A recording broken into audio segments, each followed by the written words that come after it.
এখন বাংলাদেশের স্বাধীনতা হুমকির মুখে, আমরা এক হইতে পারতেছি না। এক না হলে স্বাধীনতা থাকবে? তো তিনটা স্বার্থে এক হবেন? এই তিনটি স্বার্থের বিরুদ্ধে বাংলাদেশে কাজ করতেছে তিনটি অমুসলিম সম্প্রদায়। জি, প্রাণ কোম্পানির যত জিনিস তাদের, সেজান কোম্পানির জুস তাদের, আর এফএল এর পণ্যগুলো তাদের, প্রথম আলো, ডেলি স্টার, কালের কণ্ঠেগুলো তাদের। নৈতিক দায়িত্ব হিসেবে এগুলো ধরবেন না, কিনবেন না, বেচবেন না। রাজি আছেন? আমি দেখতেছি অনেক মা বোন জায়গা নাই, জঙ্গলে গাছের তলায়, বাঁশের তলায় বসে আছে। আমার মা বোনদের কাছে আমার অনুরোধ, এইসব পণ্য, প্রাণ, সিজান, আরএফএল এর পণ্য ঘরে ঢুকাইতে দিবেন না। নিলে ডাস্টবিনে ফেলে দিবেন, নর্দমায় ফেলে দিবেন, আগুনে জ্বালায় দিবেন। পারবেন তো ইনশাল্লাহ? আরেকটি অমুসলিম সম্প্রদায় আমাদেরকে আঘাত করতেছে, ঈসা ই জামাত। তার মধ্যে সবচেয়ে জঘন্য হচ্ছে কুখ্যাত কাদিয়ানি সম্প্রদায়। নিঃসন্দেহে তারা কাফের এবং অমুসলিম।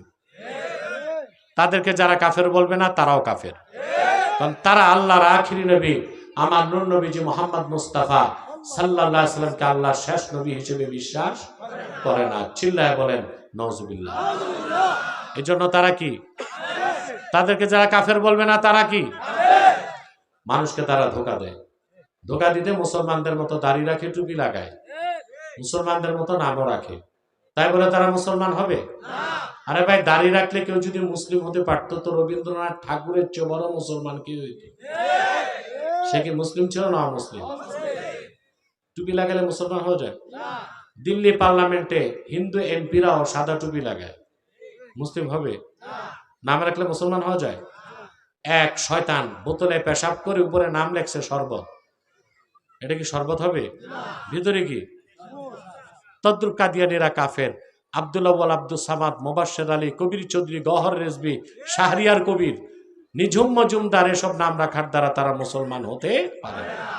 আমার ভাইরা, আমার বন্ধুরা, আমার আল্লাহ ও নূর নবীজি আমার মুহাম্মদ মুস্তাফা সাল্লাল্লাহু আলাইহি সাল্লামের ইসলাম ও কোরআনের হাজার হাজার হাজার বছর পরে বর্তমান ভারতের কুখ্যাত পাঞ্জাবের কুখ্যাত গুরুদাসপুরের কুখ্যাত কাদিয়ানে ইংরেজ আমলে এক শয়তান নিজের নবী দাবি করছে।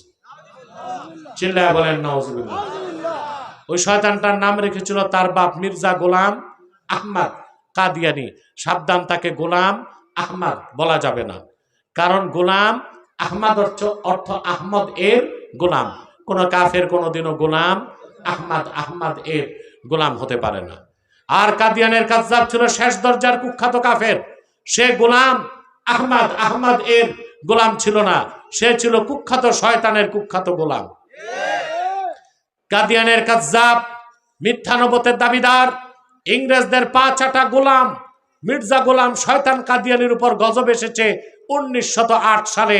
যখন গজব এসেছে, কাদিয়ানের কাযযাব, মিথ্যা নবুয়তের দাবিদার, ইংরেজদের পা চাটা গোলাম মির্জা গোলাম শয়তান কাদিয়ানি 1908 সালে ধ্বংস হয়ে কুখ্যাত জাহান্নামের কুখ্যাত কুকুরে পরিণত হয়েছে। তার অনুসারীরাও ধ্বংস হয়েছে। এখন বাংলাদেশে কিছু কাদিয়ানি আছে, বাংলাদেশে এ পর্যন্ত তারা 100 সেন্টার করছে, আপনাদের কিশোরগঞ্জও করে ফেলছে। কত দুঃখ, আফসোস। তারা তাদের উপাসনালয়কে মসজিদ বলে, বলেন নাউজুবিল্লাহ। তাদের উপাসনালয়কে মসজিদ বললে আপনার ঈমান থাকবে? হিন্দুদের উপাসনালয় মন্দির, খ্রিস্টানদেরটা গির্জা, বৌদ্ধদেরটা প্যাগোডা। কাদিয়ানিরা তো তাদের চেয়ে বড় কাফের। তাদের উপাসনালয় মসজিদ হতে পারে না, ওইটাও শয়তানি আস্তানা। নাম পরিবর্তন করে করে তারা মিথ্যা পরিচয় দেয়। কখনো নিজেদের পরিচয় দেয় আহমদি জামাত, কখনো বলে আহমদিয়া জামাত, কখনো বলে আহমদি সম্প্রদায়, কখনো বলে আহমদিয়া সম্প্রদায়, কখনো বলে আহমদি মুসলিম জামাত, কখনো বলে আহমদিয়া মুসলিম জামাত। সাবধান, যত কাদিয়ানি ছিল আছে থাকবে, তারা কেউ আহমদি জামাত নয়, আহমদিয়া জামাত নয়, আহমদি সম্প্রদায় নয়, আহমদিয়া সম্প্রদায় নয়, আহমদি মুসলিম জামাত নয়, আহমদিয়া মুসলিম জামাত নয়। তারা শয়তানি জামাত, কুখ্যাত জাহান্নামের কুখ্যাত কুকুরের দল।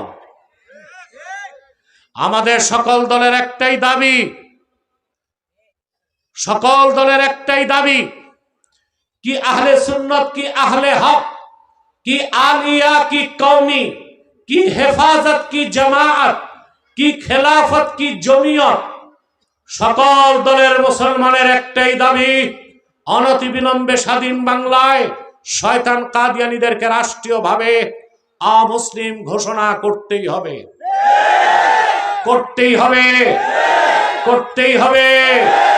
এই দাবি আদায়ে তাহরিকে খাতমে নবুয়ত বাংলাদেশের ব্যানারে যদি জান ও মাল দিতে হয়, কারা কারা প্রস্তুত আছেন হাত তুলে দেন।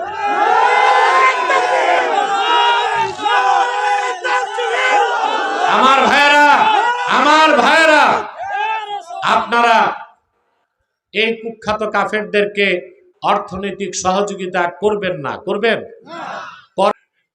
খ্রিস্টানদের একটা গোপন দল, এরা নিজেদেরকে খ্রিস্টান বলে না, বলে মুসলমান। মানুষকে খ্রিস্টান বানায়, বলে তুমি ঈসাই মুসলমান, বলে তার মানে বলে তুমি ঈসার উম্মত মুসলমান। ঈসার উম্মত কি মুসলমান না খ্রিস্টান?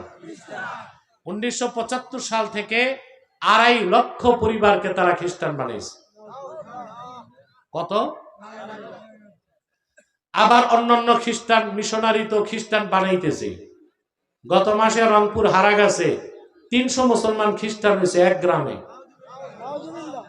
এক একজনের মাত্র 45,000 টাকা দিয়েছে বড় দিনে খ্রিস্টানরা। 300 খ্রিস্টান হয়েছে এক গ্রামে, রংপুর হারাগাছ। আমরা কর্মসূচি দিছি 25 তারিখ আমি যাচ্ছি, দোয়া করবেন যেন সবগুলো আবার তওবা করে মুসলমান হতে পারে।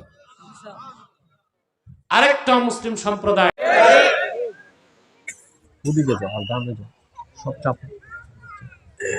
মনে থাকবে, কথা বলবা না, বামে যাওয়ার মাসলাক জারদার দিন ইসলাম। আরে ভাই, যদি আপনি এখন টুপি নিয়ে ঝগড়া করেন, একটা গোল, এর লম্বা, এর সাদা, এর কালো, তো দেশ হারাইবেন। দেশ হারাইলে তো কল্লা থাকবে না, টুপি বসাইবেন কই? পিসাব সোজা হয়ে বসেন, ওরা দেখুক আপনার। তাহলে কয়টা? 3টা ইস্যুতে আমরা এক হয়ে যাব। ইসলামের সুমহান স্বার্থ রক্ষায় আমরা ঐক্যবদ্ধ হয়ে যাব।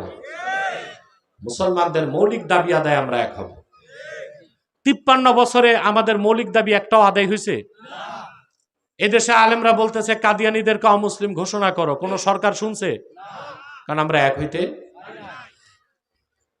50 বছর যাবত, দেশের 40 বছর যাবত আলেমরা বলতেছে নাস্তিক আর ব্লগারদেরকে শাস্তি দিতে ব্লাসফেমি আইন করো, করছে? কোন সরকার আমাদের কথা মানে নাই। কেন? আমরা এক হইতে পারি না।